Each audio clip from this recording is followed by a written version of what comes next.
શહેરના તરસાલી વિસ્તારમાં આવેલા પૂજ્ય રવિશંકર મહારાજ નામની કુમાર છાત્રાલયના છાત્રોનો હોબાળો. સારું ભોજન ન મળતા છાત્રોએ મચાવ્યો હોબાળો. ગુજરાત રાજ્યના અલગ અલગ શહેરોમાંથી ભણવા માટે આવે છે વિદ્યાર્થીઓ. છાત્રાલયમાં રહેતા છાત્રો દ્વારા વિરોધ કરવામાં આવ્યો છે.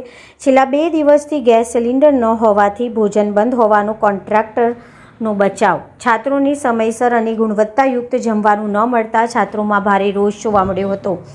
છાત્રાલયમાં વ્યવસ્થા સામે છાત્રોએ ઉઠાવ્યા સવાલ. ઘટનાની જાણ થતાં પૂર્વ મેયર નિલેશ રાઠોડ સ્થળ પર પહોંચ્યા. નિલેશ રાઠોડે હોસ્ટેલમાં ફૂડ ક્વોલિટીનું કર્યું નિરીક્ષણ. છાત્રો સાથે વાતચીત કરી સમસ્યા અંગે માહિતી મેળવી. ભોજનની ગુણવત્તા અને વ્યવસ્થાને લઈને પ્રશ્નો ઉઠ્યા છે. 2 દિવસથી ગેસ સિલિન્ડર ન હોવાથી રસોઈ બંધ હોવાનો મુદ્દો સામે આવ્યો છે. ભાવિક પટેલ, વડોદરા. જે ગુજરાત ગવર્મેન્ટ દ્વારા એસટી, એસસી અને ઓબીસી વર્ગના જે વિદ્યાર્થીઓ છે એમના માટે એમને રહી અને શહેરમાં ગામડેથી લોકો આવીને શહેરમાં સારી રીતે ભણી શકે, એજ્યુકેશન લઈ શકે એના માટેની આ એક હોસ્ટેલ, સરસ હોસ્ટેલ ગવર્મેન્ટે બનાવી હતી.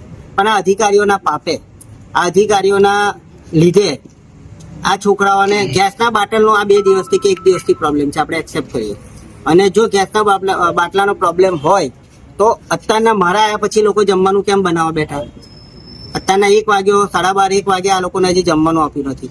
કોઈ જ જાતની ફેસિલિટી નથી. એ લોકોના જે ગાદલા, ચાદર, ઓશિકા આજે કેટલા ટાઈમથી એ લોકોને આપ્યા નતા. મેં જાતે આવીને રૂમ ખોલાવીને છોકરાઓને કીધું કે ભાઈ આપો, આ તમારા ઘરે લઈ જવાના છે. કોન્ટ્રાક્ટર જે જમવાનું અહીંયા પ્રોવાઈડ કરે છે એ જમવાનું છોકરાઓના કહેવા પ્રમાણે બિલકુલ ક્વોલિટી છે નહીં.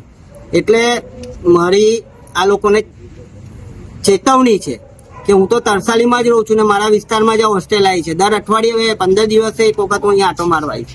અને જે કંઈ બી અત્યાર સુધીનું થયું છે એની તમામ રજૂઆત હું અમારા શહેરના જે મંત્રી છે મનીષાબેન વકીલ એમને ચોક્કસ આ છોકરાઓને લઈને જઈને કહીશ કે ગવર્મેન્ટ જ્યારે આટલી ફેસિલિટી આપતી હોય, આટલા રૂપિયા ખર્ચતી હોય છોકરાઓને બનાવવા માટે, છોકરાઓને રહેવા માટે, તો અધિકારીઓ અને કોન્ટ્રાક્ટરના પાપે જે આ છોકરાઓએ ભોગવવું પડ્યું છે એની રજૂઆત 100% કરવામાં આવશે.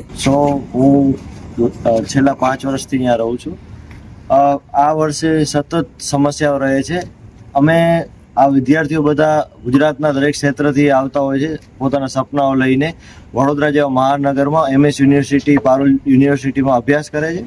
અને મૂળભૂત જે પ્રાથમિક જે અમારી સુવિધાઓ છે એ જ ક્યાંક ને ક્યાંક પૂરી નથી થતી. જેમ કે જમવાનું રહ્યું, સિક્યુરિટી રહીથી લઈને મેનેજમેન્ટ, સફાઈ લઈ, જમવામાં એકદમ કોઈ જાતનું હાઇજીન મેન્ટેન થતું નથી. જમવાની ક્વોલિટી સતત બહુ ખરાબ હોય છે અને છોકરાઓને ક્યાંક ને ક્યાંક બહાર જ જમવું પડે છે. અહીંયા જમવા લાયક જમવાનું હોતું નથી.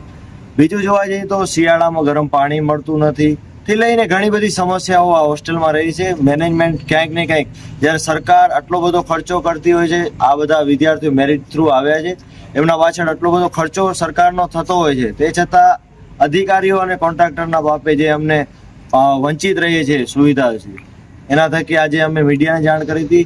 અને અમારી વારે અહીંયાના લોકલ નેતા નિલેશભાઈ રાઠોડ અમારી સાથે આવ્યા છે.